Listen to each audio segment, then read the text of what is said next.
الکہف 86۔ اعوذ باللہ من الشیطان الرجیم حتی اذا بلغ مغرب الشمس وجدها تغرب في عين حمئة ووجد عندها قوما قلنا يا ذا القرنين إما أن تعذب وإما أن تتخذ فيهم حسنا۔ حتیٰ یہاں تک کہ اذا جب بالغ وہ پہنچ گیا مغرب غروب ہونے کی جگہ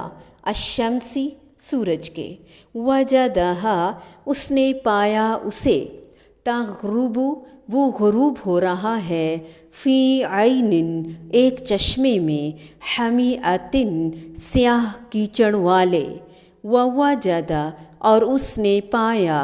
عندہا پاس اس کے قومن ایک قوم کو قلنا کہا ہم نے یا ذوالقرنین اے ذوالقرنین اما خواہ ان یہ کہ تعذب تو سزا دے و اما اور خواہ ان یہ کہ تتخذ تو اختیار کرے فیہم ان کے معاملے میں حسناً بھلائی، یہاں تک کہ سورج ڈوبنے کی جگہ پہنچ گیا اور اسے ایک دلدل کے چشمے میں غروب ہوتا ہوا پایا اور اس چشمے کے پاس ایک قوم کو بھی پایا۔ ہم نے فرمایا کہ اے ذوالقرنین یا تو انہیں تکلیف پہنچائے یا ان کے بارے میں تو کوئی بہترین روش اختیار کرے۔ عینن سے مراد چشمہ یا پھر سمندر ہے، حمیئتن کیچڑ دلدل، وجدہ پایا یعنی دیکھا یا محسوس کیا۔ مطلب یہ ہے کہ ذوالقرنین جب مغربی جہت میں ملک پر ملک فتح کرتا ہوا اس مقام پر پہنچ گیا جہاں آخری آبادی تھی، وہاں گدلے پانی کا چشمہ یا سمندر تھا جو نیچے سے سیاہ معلوم ہوتا تھا۔ اسے ایسا محسوس ہوا کہ گویا سورج اس چشمے میں ڈوب رہا ہے ساحل سمندر سے یا دور سے، جس کے آگے حد نظر تک کچھ نہ ہو۔ غروب شمس کا نظارہ کرنے والوں کو بالکل ایسا ہی محسوس ہوتا ہے کہ سورج سمندر میں یا زمین میں ڈوب رہا ہے، حالانکہ وہ اپنے مقام یعنی آسمان پر ہی ہوتا ہے۔ قلنا کہا ہم نے بذریعہ وحی، اس سے بعض علماء نے ان کی نبوت پر استدلال کیا جو ان کی نبوت کے قائل نہیں ہیں۔ وہ یہ کہتے ہیں کہ اس وقت کے پیغمبر کے ذریعے سے ہم نے اس سے کہا، یعنی ہم نے اس قوم پر غلبہ دے کر اختیار دے دیا کہ چاہے تو اسے قتل کرے، چاہے تو قیدی بنا لے یا فدیہ لے کر بطور احسان چھوڑ دے، احسان والی روش اختیار کرے۔ اب بات یہ ہے کہ اقتدار پر وہ بادشاہ ہے جو عدل و انصاف کو قائم کرنے کے لیے ظالم کو سزا دیتا ہے، مجرم پر ترس اور رحم نہیں کھاتا، اسے ماہرین نفسیات کے حوالے نہیں کرتا۔ مغرب کا تصور جرم اور سزا جس کے تحت اسلامی قوانین کی سختی، قصاص، حدود کی سزاؤں، ان پر تو وہ اعتراض کرتا ہے اور آخرت کا واضح تصور رکھتا ہے، کیونکہ نیکوکاروں پر رحیم اور شفیق ہوتا ہے۔ اللہ رب العزت کی صفات کی روشنی میں حکمرانی کرتا ہے، نہ کہ شیطانی صفات، دجالی صفات کے ساتھ۔ بہت واضح ہمیں پتہ چلتا ہے کہ وہ کیسا حکمران تھا، بالکل اسلام کے مطابق، مغربی تصور کے مطابق نہیں، اسلامی قوانین کے مطابق قصاص، حدود کی سزائیں، حدود کو نافذ کرنا جس پر مغرب آج اعتراض کرتا ہے۔ پھر آخرت کا تصور واضح ہونا، نیکوکاروں پر رحم کرنا، شفقت کرنا، اللہ تعالیٰ کی صفات کی روشنی میں حکمرانی کرنا، نہ کہ شیطانی اور دجالی صفات کے ساتھ۔ پھر ایک غیر متمدن اور وحشی قوم پر یہ بادشاہ حد درجے مہربان ہے۔ آج کے سپر پاور حکمرانوں کی طرح استحصالی نہیں۔ امریکہ، برطانیہ اور دیگر یورپی اقوام کا افریقہ سے غلام زنجیروں میں باندھ کر جکڑ کر لانے کی پوری تاریخ دنیا کی کمزور اقوام پر ٹوٹ پڑنے اور جانوروں سے بدتر سلوک کرنے کے بدترین ادوار جو آج بھی جاری ہیں، ایک خوبصورت تقابل پیش کیا جا رہا ہے۔ ساتھ ہی صحابہ کرام رضی اللہ تعالی عنہم کی تربیت ہو رہی ہے کہ آج تم محکوم اور مظلوم ہو، کل تم غلبہ اور اقتدار پاؤ گے۔ تو نمونہ عمل یہ ہے، اور وہ ایسے ہی حکمران ثابت ہوئے بعد کے ادوار میں، ایران، روم، مصر، شام کی فتوحات تک۔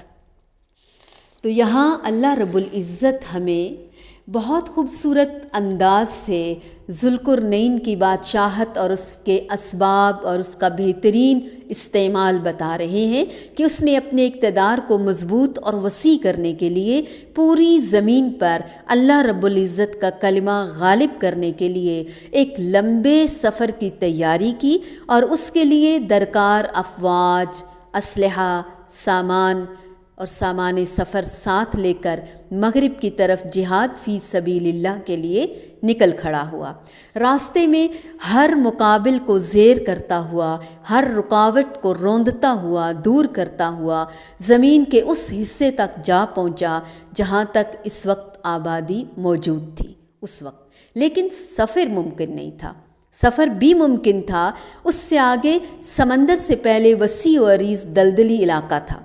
جس میں نہ خشکی کے ذرائع سے سفر ہو سکتا تھا نہ بحری ذرائع سے۔ وہاں اس نے سورج غروب ہونے کا مشاہدہ کیا تو وہ اسے ایک کیچڑ والے چشمے میں غروب ہوتا ہوا نظر آیا، کیونکہ آگے سمندر کے اثر سے اور چشموں کی کثرت سے زمین دلدل اور کیچڑ والی بنی ہوئی تھی۔ جس طرح سمندر، صحرا یا پھر میدان میں سے جو چیز بھی سامنے ہو، سورج اسی میں غروب ہوتا ہوا نظر آتا ہے۔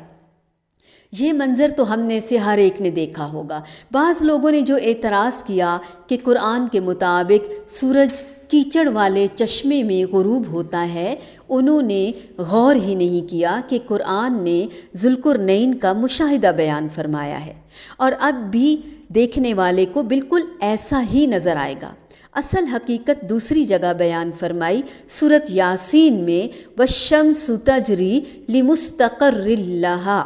سورج اپنے ایک ٹھکانے کے لیے چل رہا ہے جسے اللہ تعالی ہی جانتا ہے۔ قلنا یا ذوالقرنین، یعنی مغرب کی طرف آبادی کے آخری حصے میں اس نے ایک قوم کو پایا تو ہم نے کہا کہ اے ذوالقرنین، تمہارے اختیار میں ہے، چاہو تو انہیں قتل کرو، قیدی کر لو، قیدی بنا لو، یا غلامی کی صورت میں، یا جس طرح چاہو سزا دو، یا ان کے بارے میں کوئی نیک سلوک اختیار کرو۔ اللہ تعالیٰ کے فرمان کے مطابق قلنا یا ذوالقرنین،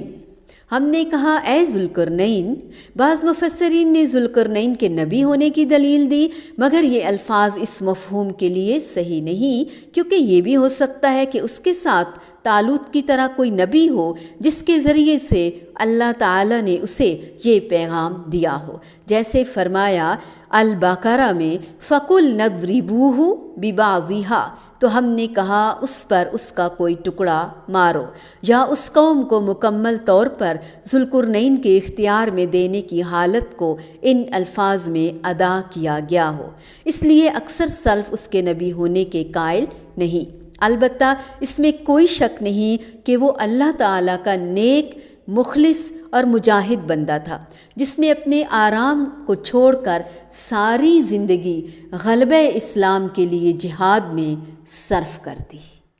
حتى إذا بلغ مغرب الشمس وجدها تغرب في عين حمئة ووجد عندها قوما قلنا يا ذا القرنين إما أن تعذب وإما أن تتخذ فيهم حسنا